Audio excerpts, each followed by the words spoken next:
3, 2, 1. We're here. We're live. It's Tuesday, right? Okay. Okay, and let's see. Kathleen is on my way left, okay? Kathleen Rhodes Merriam, Department of Health Adult Mental Health Division Peer Specialist Supervisor. You're going to have to explain that in a minute.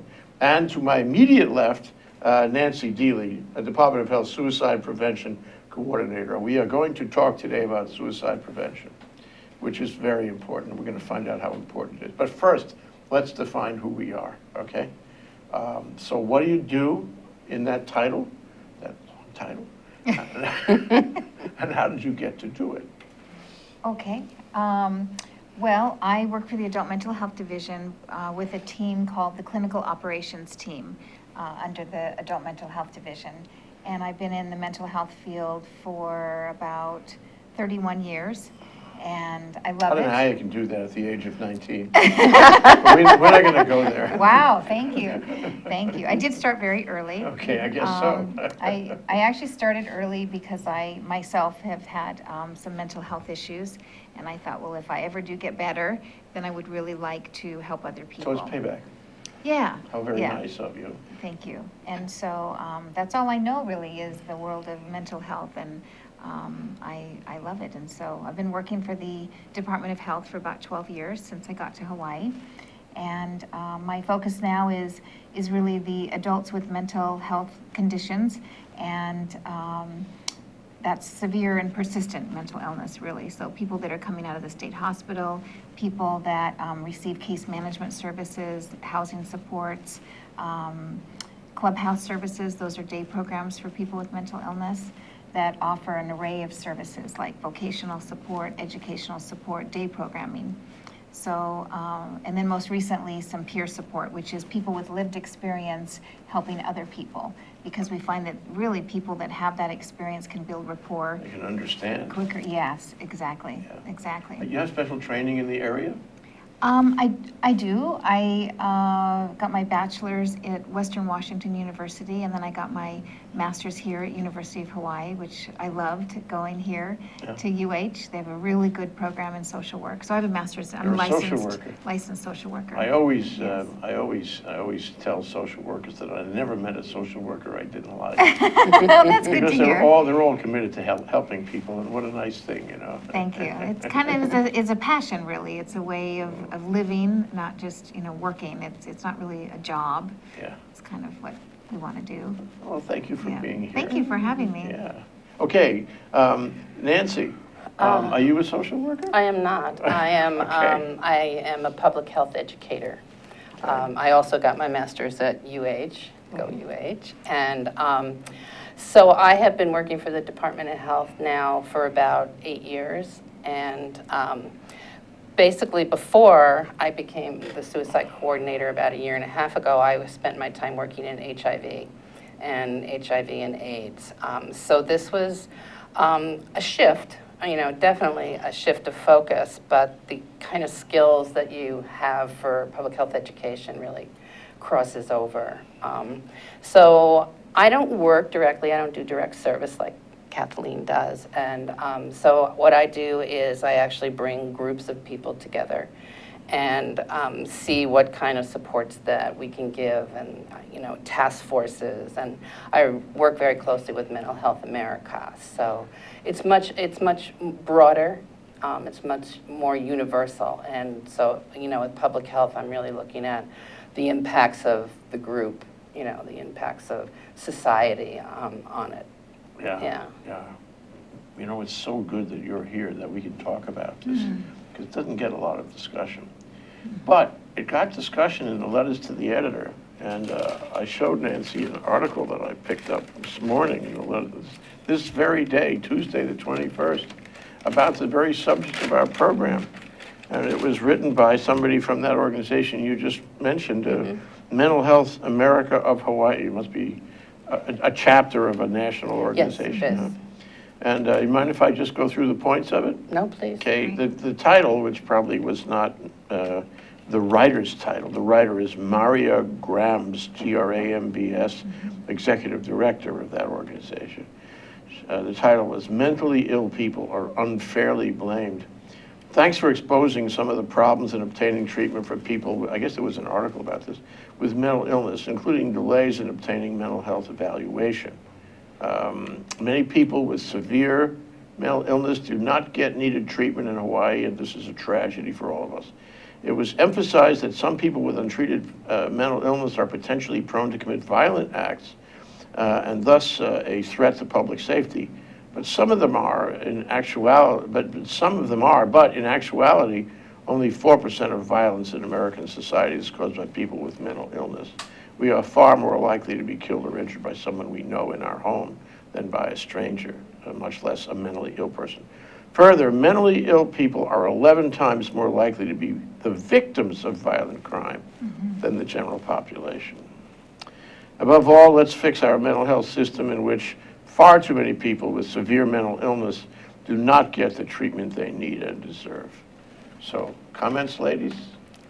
I think it's very true. I don't know, about her statistics, the 4% or anything, but I think it's really true that people aren't getting the mental health services that they need. I don't know if you remember, it's kind of ongoing with the state hospital, the problems that they've been having there, and with licensing, and the Department of Health is really working to kind of restructure. But you go to courts, and the psychological exams can take weeks, and people languish. They don't get the treatment they need. So I mean, it's a huge problem. Yeah. I love the point that people with mental illness are more likely to become a victim of violence rather than commit violent crimes. Yeah. And I don't think that can be ever shared enough, because we have so many venues that tell us the opposite. We have TV telling us the opposite. We have stories. We have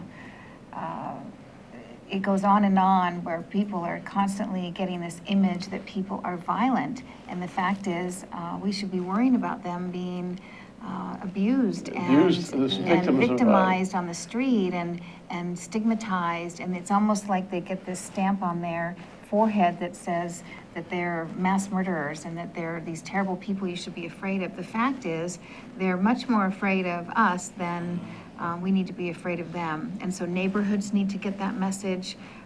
Police officers need to get that message. Just regular people in the neighborhoods need to be supportive versus scared. So I love that was really a large part of her point. Well, one of the things that comes up in my mind about this is that, we're mammals. I always come back to that. We're mammals.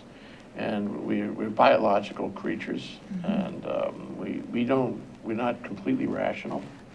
We like to think we are sometimes, and probably sometimes we are. But for a lot of us, most of us, maybe all of us, and sometimes we're not. We're mammals. Could be a bad day, a bad meal, a bad night's sleep, whatever it may be, and you're not yourself. You're not the way you want to be. So where do you draw the line, between the fact that people in general, all of us, everyone in this room, everyone in this building, has some mental issues, some psychological issues, if you will. Where's the line between that and what you guys are talking about as mental illness? Where's the line? A mental health condition is generally defined as problematic when it interferes with your daily living skills. In other words, it's hard for you to get through your day and function because of your mental health condition. So, and you know what that would involve. It means that it's hard to get up and really function. It's hard to take a shower, and so there's a change in your appetite, there's a change in your sleeping, there's a change in how you relate to other people. It's hard to really come here and have a work day.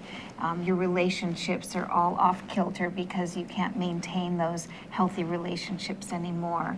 Often people turn to drugs and alcohol to self-medicate because maybe they won't take medication, which can really be helpful. I mean, medication, I'm on a lot of medication for my bipolar illness, and that just keeps me all even. Some people that feel they'll start protesting and saying, I don't want to take any of that, or I don't want it, that's drugs, and I don't want to do that. So then they do other things like the alcohol and drugs. And so that gets them in other kind of problems, or then they go to jail, or they might commit crimes or get on the streets, and so everything kind of falls apart. So the wrong drugs can really push you the wrong way. Well, using drugs and alcohol is not going to be helpful. It's not going to help you deal with your mental illness. It might seem to mask some symptoms. Maybe people are hearing voices, so they think, well, if I smoke or if I drink, maybe that calms it down. The fact is there's medication, prescribed medication that will help with that. Yeah, so maybe it's less sort of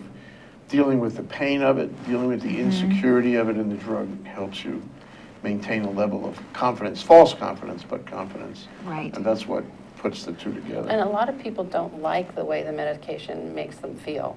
And you see that a lot in schizophrenia.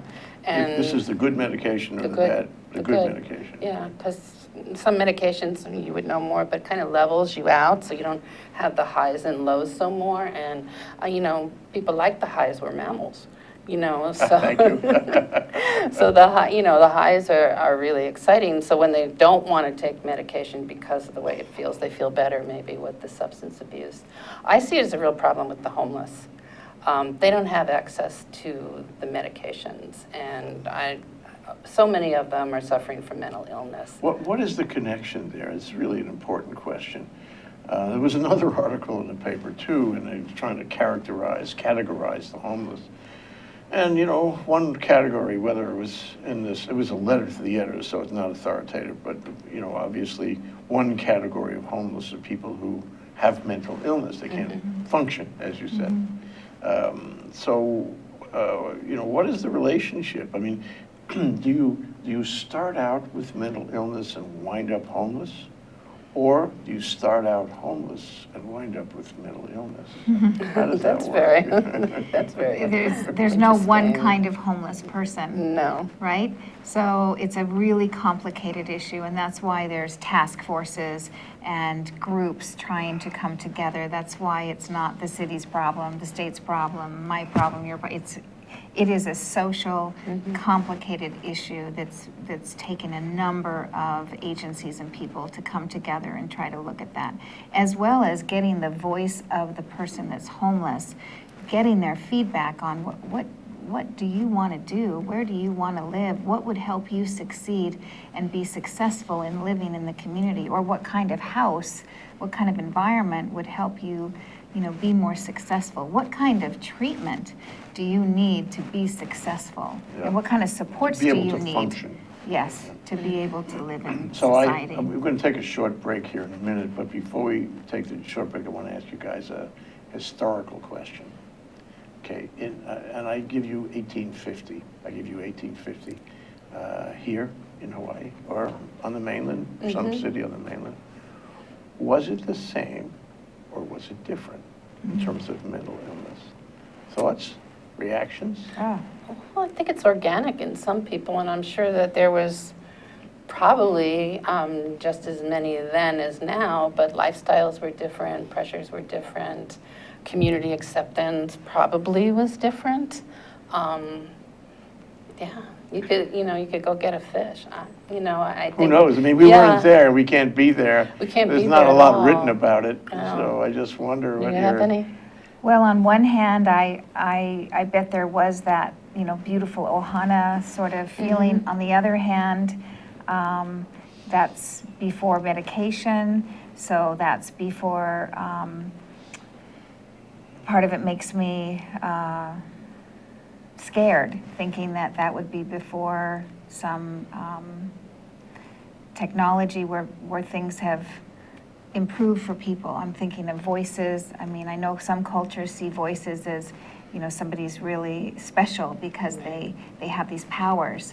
But I also know that, before the 50s when medications weren't there, we had these institutions and people were locked up and chained and thrown away by society. So That's probably more like the way it was in 1850. and that scares me. You didn't that have any tools to work with, so Yeah. you put them shunned. lock up somewhere. People were shunned and forgotten about and outcast, maybe burned. Yeah. And so, Well, the true mark of a society is how we treat our disadvantaged. Absolutely. And this is just another Disabled. element of that. Well, bringing in another issue related to that, we used to have bedlam, the bedlams where mentally ill were locked up and sometimes put on view. And I feel very strongly that now our prisons are our bedlams. Because it's a fair number of people with mental illness in the prisons. Yes, and there is not a lot of treatment, and we're reading more and more about the solitary confinement, and so, yeah. I mean, we're making progress, but I think that you can't avoid the fact that mentally ill people are being ill-served. Yeah, in many places, Many in many venues. environments.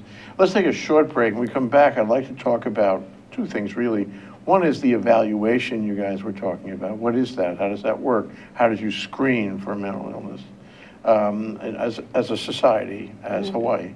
And then I'd like to talk about the programs that are offered by the Department of Health to deal with, the people that are found to have whatever the definition is of mental illness. Okay? My name is Jay Fidell. I really enjoy talking to the Department of Health. This is a show every Tuesday where we talk about state health issues, and I really enjoy that. And today we're talking with Nancy Deely, Department of Health Suicide Prevention Coordinator, and Kathleen Rhodes Merriam, Department of Health Adult Mental Health Division Peer Specialist Supervisor. Okay, this over here is Kathleen, and this is Nancy, okay? We'll be right back after this short break. Aloha, my name is Miley Scarpino, and I'm the host of the Empower Hour. If you're interested in health, nutrition, fitness, here on the island of Oahu, want to learn more about places to train at or different trainers available, then watch my show on Fridays at 3. We have a great time, and I hope that you'll come join us. Much aloha. Now go get swole. Aloha, my name is Josh Green. I'm a senator from the Big Island. I work in the ER there. But on Tuesday afternoons, I get to come and spend 45 minutes to an hour with Jay Fidell and the ThinkTech staff. They're terrific professionals. They help us to bring some of the leading cutting-edge topics here across our state to you. So you can join us at our show on healthcare in Hawaii to talk with leaders from across all the spectrum of health in our state, or you can join us for any other show where we talk about economic development or tourism or some really eclectic programs too. So really, we'd love to see you here on our show. Thanks for joining us, and thanks for supporting us. Okay. That's just like a special project. We're back, we're live, and I learned something very important in the break, which I want to share with you. Today's discussion is about suicide prevention. Now, you can do suicide as a result of mental illness or not. The two are not necessarily hand in glove. And so we should focus our discussion really on suicide prevention and screening for that, identifying where the risks are, and what programs the Department of Health does for that. So let me ask it in a sort of jumbled way. How do you identify risk of suicide in our community? Well, there are what we call kind of invitations for help. There are many things that people that are suicidal tend to have. They have kind of these things going on. For example, they might be feeling very down, depressed, not have a sense of a future, not have a sense of hope. They might have some thoughts of like, I don't want to do this anymore. I just can't keep up. I don't want to live anymore. I really don't want to have this pain anymore. And so it's often somebody that is thinking about dying and thinking about wanting to kill themselves, they might send out these little kind of little tidbits of information, and actually after a death you can kind of look back and say, I remember that person saying that, and those are kind of invitations to help. There might be changes in behavior like appetite and sleeping and mood. So a change in mood is really important to notice. So there are really some risks and some signs that are important to be aware of. Yeah. So can you move your scarf off the mic? Oh. I want you to be Sure, clear. Yeah. sure. What's the difference between a gesture and a successful suicide? And when you're looking for those signs, can you make the distinction between somebody who's likely to do a gesture and somebody who's likely to go all the way? I think that if you suspect or somebody is fitting into the categories or just saying something, that you never miss the opportunity to say, are you thinking of killing yourself? So people, they can say no, or family supports, whatever, but you can't miss that opportunity, really. So if I'm talking to my people in my world and I'm making comments like that, it has to be taken seriously. Yes. Okay. I'm really glad you brought that up, because I was in a meeting recently where a psychiatrist was talking about somebody, and he was mentioning, I think that this person is really making manipulative gestures.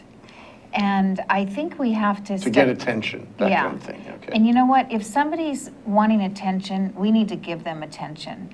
And we need to be careful of making statements like manipulative gestures, because the person that was being talked about is now dead. So we want to take every single, and even gestures is a little, I wouldn't even use that kind of language. Okay. We have to be careful of our language. So any act or action or statement, we want to really jump on that and take that seriously as an attempt or a potential attempt.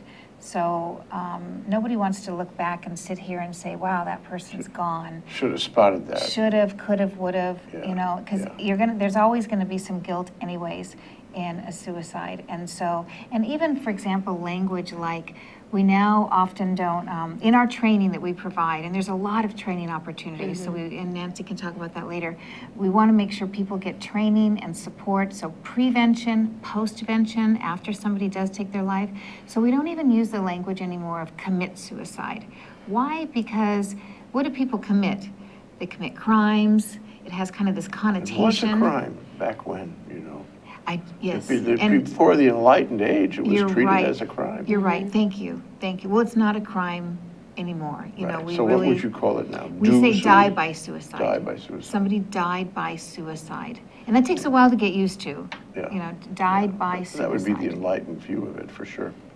Yes. So just going to the screening issue, evaluation, what have you, how does this reach you guys? How do you find out about somebody who has made statements that suggest, he might be at risk or she might be at risk for a suicide?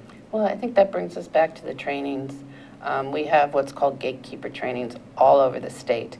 And basically one of them is Safe Talk, and it's 3 hours of how do you recognize the signs, and what do you do when you recognize them. And so we're trying to get, all the people, obviously, in Hawaii to be able to recognize and know when to react. And there are a lot of people out there that are doing these trainings, not just the Department of Health or the Department of Psychiatry. There's community members in the military. How about that organization with the letter to the editor? Do they do this training too? No, they actually do trainings for youth. They do youth. Yeah, Oh. the different kinds of trainings. Different kind of yeah. situation, okay. We also have assist trainings, which are 2 days. And that's way more depth, and you really have more of a relationship of where, people can get help, and, it's that step beyond recognizing. Who trains and who comes in to be trained? The trainers are community members. They're people who are interested in suicide prevention, and they go through lengthy trainings, like 5-day trainings on how to, we call them T for T, training for trainers. And then they learn how to lead the group, and and they're out there. And they're mostly, as I said, community members, or Department of Health will contract. In this case, we contract with the Department of Psychiatry to coordinate them. Yeah, so we're trying to have more and more, and we'll have a couple of T for Ts this year, and Okay. it's spreading. Well, now what about the people who come in to be trained? Well, who are they, and why do they come in to be trained? Some of them are survivors. They've had survivor a loved is- one, what is a a loved one survivor? or a friend died by suicide. Okay. And so they are living in the aftermath of that, and they're very interested in suicide prevention. Other people are interested in mental health. There are people from all walks. We have trainers from the police department. We have trainers, as I said, in the military. They just really come from all walks of life. And they're volunteers, Oh, yes. and they're motivated by trying to prevent other suicides. Mm-hmm. Yeah, Yeah. a lot of us have, for example, I lost my brother to suicide. It'll be 10 years in September, and although sometimes it just feels like it was yesterday, you know, it's just so fresh. And some of my siblings have just chosen to not talk about it. It's really hard to have a discussion about it. I kind of went overboard the other way and just tried to find anybody I could that had a similar experience, because you just can't bring it up anywhere with anybody. And I thought, if there's any way I could help another family or somebody else through this, because I had the need to talk about it. And I just looked for resources. I met somebody else, and then I found out there are support groups. I found out there's a national organization. I found out there's a symbol, a ribbon that's for suicide prevention. I found out there's jewelry that represents connecting and infinity. I mean, I went and did everything I possibly could. Almost went, you know, where it was, I was kind of obsessive about it. But there's a community of people out There there. is a community of suicide survivors, really survivors of people that have died by suicide, and that has really helped me. I've studied the website, and now I've become, you know, knowledgeable, and I became active in a task force. So there's a statewide task force. The best part of it is that there's island task forces too. So on every neighbor island, there's a task force that you can get involved with and help make a difference in your own community. Often a first point of entry for people is the crisis line of Hawaii. So the crisis line of Hawaii, it used to be known as the access line. People can call. The number is 832-3100. 832-3100. This is 24/7. 24/7, and people often call that number if they are in a crisis or if they need to just find out other information. And then there's a Neighbor Islands number too, which is toll free, and that's 1-800-753-6879. It's on the screen. How do you like that? Yeah. We also have the national that, you know, you can always call the national, and they'll connect you actually with the crisis line.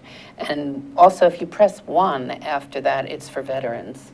So Interesting, yeah. because they have special problems. They have Yes, special problems. absolutely. Yeah. And just recently, you know, we've talked a lot about social media, not here, but, and how that's how kids relate, or younger people, you know, relate. So recently, there's been a crisis text line, a national line that was Kids are always on text, yeah. Always. And we actually were trying to develop it on Hawaii, and then we probably will have it. But then, wow, here comes this wonderful text line. And I know it works because I texted and did a test. And they responded in 45 seconds. So I was like, whoa, okay, this is good. That's 741-741. So there are options out there. 741. Yeah, we don't have the resources right now to handle like Facebook or anything, but it's a goal. Speaking of 45 seconds, we're going to take 45 seconds for a break now, or roughly that. And we'll come back, and when we come back, I'd like to talk to you about what that conversation is like on the crisis line. Okay. Who says what to that's whom, Kathleen. and the salutary effect of it, if possible. Okay? This is ThinkTech, and we're talking to Nancy Deely and Kathleen Rhodes Merriam about suicide prevention in Hawaii. We'll be right back. Hi, I'm Ethan Allen. I host Likeable Science on ThinkTech Hawaii, and I do this because I care about science literacy in Hawaii. I want to spread the understanding that science is a vital and interesting part of everyone's life. I want to make sure the broadest possible spectrum of people understand the beauty and the value of science and realize that science plays out each and every day of their lives. I want you to understand that science is fun. So we bring onto this show each week guests who are scientists, from astronomers to zoologists, and we talk about what they do and how they do it. But most importantly, we talk about why you should care about their work, why you should see that their work has value and impact on your life. So I hope you'll join us Fridays, 1 p.m. here on ThinkTech Hawaii. You can watch us via live stream. You can watch us recorded on Olelo, and you can see us each week. We hope you'll join us. Okay, we're back, we're live. We're here talking with Nancy Deely and Kathleen Rhodes Merriam, both of the Department of Health, talking about suicide prevention in Hawaii. Very interesting topic, one that you don't hear much about. So here we are in this crucible where somebody's calling on a federal or a state crisis line. How does the conversation go? Well, I think that the focus on any crisis line is to connect with the person immediately to try to build a rapport. And then next, you're really trying to evaluate whether there's immediate danger. And if there's immediate danger, definitely police have to be called so that... That danger to oneself kind of yes, danger. or right? others. So Or there's others. really an evaluation of whether that needs to occur, whether police or really the preference is a crisis mobile outreach team. So people can go to the home or wherever the person is to have an intervention so that the crisis mobile outreach team can determine what should happen next. What we do in terms of training that the Department of Health offers or some of the other agencies are offering is provide, whether it's 3.5 hours of safe talk or it's the 2 days of assist training that we mentioned, is really give people the tools. Again, whether you're a mental health professional and you've had 30 years in the field, or you're a neighbor that just wants to learn more, you're a lay person that has never had any professional training, that we could offer a generic way of, first of all, identifying some of the warning signs, knowing how to do a couple of things. One is connect with a person immediately, try to understand the risks, and then provide some assistance. Not that you have to do all that crisis intervention work yourself, because basically you're not a professional, right? But you need to be able to know how to assist and get, excuse me, that person. It's a kind of triage thing. Yes, because so anybody can do that. Whether you're a bus driver and you see somebody that's on a ledge, or whether you are a professional and seeing somebody in a 50-minute appointment. So it's important to have kind of this, it's like a generic training, and that's why we call it a gatekeeper, because you're kind of the first one on the scene. So the first thing you're looking for is someone who's dangerous to himself or to others. And usually you have some signs. Usually there's some signs that the person is giving you. And so those are those warning signs, like they might be talking about. In fact, one of the things we do in training, and we actually practice going around and saying, are you thinking about killing yourself? Now, most people have never asked that question before. I remember the first time I asked it. You mean The words. Yes, right, to another person, Yeah. yes. It's hard to do that. Yes. It's because- Yes, because it's invading very private space. Well, most people will say even things like, are you thinking of hurting yourself? Now, hear the difference. Are you thinking of hurting yourself? Are you thinking about killing yourself? Killing yourself is really uncomfortable. Yeah. But a lot of people that are suicidal will say no to hurting yourself because they're thinking, that's not going to hurt. I'm not hurting myself. It won't hurt at all. I'm going to be relieved. I'm so happy. In fact, Yeah. there's often a mood change once they've decided to do it. So they're actually happier. So, you might see somebody a little bit depressed, you're kind of concerned about them, and then they have kind of a high because they've decided. They've made their decision, they've made their plan. And that's the most serious problem So that's of all. that's even more concerning. Yeah. So it's really important to be able to be clear with your question. Are you thinking about killing yourself? Suppose I say, no, I'm just depressed.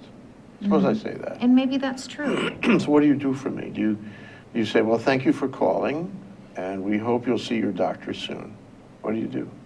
Well, if you're calling, if it's, then, yeah, I can't see you, I probably have to go by that. If I have a relationship with you in the community, like I'm your case manager, I'm your doctor, I'm your neighbor, I probably would take that at face value, but maybe if I'm still not sure of that, I'd probably check in with you, and I might ask you again if I'm still not sure. But the point here would be, don't be afraid to ask. Please ask the question. How long do these conversations last? I Well, suppose it could be any length of time if you're Well, dealing many with... people just want to talk, right? Yeah, yeah. They just want to talk. In our nuclear world, some people have nobody to talk to. Yeah. They need another human being. right, right. And in this fast-paced world, they hardly pay attention to each other, right? We're texting, we're on our phones, we give these impression that we don't talk and listen anymore. True. So how nice it might be that we give each other some time. So thank you, Nancy. There's a lot of Yeah, value in yeah. just listening. Yeah. Well, we have only so much time left, so let me shift to another issue. Oh. And that is, how do you get the word out to the public? Because it's a hard one, because this is a taboo subject. And it's not like you can walk down the street telling people about it. You've got to get it out in a delicate fashion. I mean, from the Department of Health, how do you do that? Well, we have this task force of 150 people, and they receive information 4 times a week on webinars, research, what's going on in the community, and then they blast it out to their network. So that we found is really effective. We have events. We have a yearly conference. Coming up in September is our Out of the Darkness Walk, and that's sponsored by the American Foundation for Suicide Prevention, Hawaii, which now has a chapter for a year. So that's now 2 nonprofits that are in Hawaii, aside from the Department of Health, dealing with possible suicide. Yeah, and the Out of the Darkness Walk is huge this year. This is the 3rd one. And this year, it's really combined with the military, and right now we have a commitment from a battalion of 500 people, and that's not even the survivors and their networks and people who are just interested in it. So that's huge. And then we go to health fairs. Now we're actually collaborating with the military, and we're kind of sharing resources in terms of their trainers and going out. There's a behavioral health summit at Tripler. PTSD kind of. Yeah, a lot of them are PTSD. What other things do we do? Well, and we should mention QLCC is a Yes, huge supporter. yes. We have QLTC. Queen Lulakalani Children's Center. Okay. So they offer the suicide postvention support groups. They host a lot of our meetings. So, we really appreciate their support. So and they help with the website. There's a website that people can go on to for at least the Oahu Suicide Prevention. Yeah, What is that and again? Oahu Suicide Prevention Dot- Task Force. .com? .org. .org. Oh, fair enough, yeah. And then the Department of Health has a website with all kinds of information and contacts and lists of trainings and so. Okay, so this is really part of I guess it's part of the social safety net. People who have issues, I mean, it's a health issue for sure. It is. And it could be fatal if you don't watch out. And we don't want that. But my question to you, and I told you I was going to ask you this, is why does the guy who doesn't have this issue, why does he care? Why do we as a community care? Why do we make effort to prevent suicide? What implications does suicide have for our community that we should want to avoid it? I guess and part of that is, what is the ripple effect of any given suicide on the people around the one who has died by suicide? The ripple effect can be enormous. It's very, very difficult on the survivors when they lose someone. It's very difficult for attempt survivors. They have all kinds of issues too. So, I mean, it's just, it just goes out, and I think I mentioned before that suicide is the leading cause of death and fatal injuries, before car crashes, before. Really? Yep. In our community? In our community. Oh, wow. Yeah. And You heard it on ThinkTech, yeah. and our youth, I mean, over a 5-year period, we had 49 kids that died by suicide. And for every one of them, there's 5 that go to the emergency room. And for every one of them, there's 40 who are admitted. So, I mean, it's just like this. It just spreads. And Is it increasing? at this point, I think it's pretty level. But we still are above the national averages. And for that youngster, just picture, you talk about the ripple effect, picture then you've got parents and siblings and churches and neighbors and grocery stores and all the different friends. I mean, imagine all the people that are affected by that one youngster leaving us. And so when somebody says, why does this, well, it doesn't affect me, you sure it does. It does in many ways. And if you don't think it does right now, chances are it will. The likeliness, if every 17 minutes somebody dies by suicide in this nation, it is a social issue. And so you were mentioning before, it's kind of, you have to be delicate to address it. It's not like something you go down the street. We are starting to go down the street and say, do you know about suicide? you. Do you know how it does affect you? Yeah. Because if it doesn't right this minute, it could. And we Yeah. care about you and we Yeah. care about our communities. Well, I mean, And here's one more. One person dies by suicide every 2 days in Hawaii. in Hawaii. In Hawaii, yeah. Is it reported in the paper? No, you wouldn't know. That's very interesting. What we work on a lot is media and how things are reported, safe messaging. Yeah. And there's classes on that too, and we work with the media, and like every 6 months we're sending it out.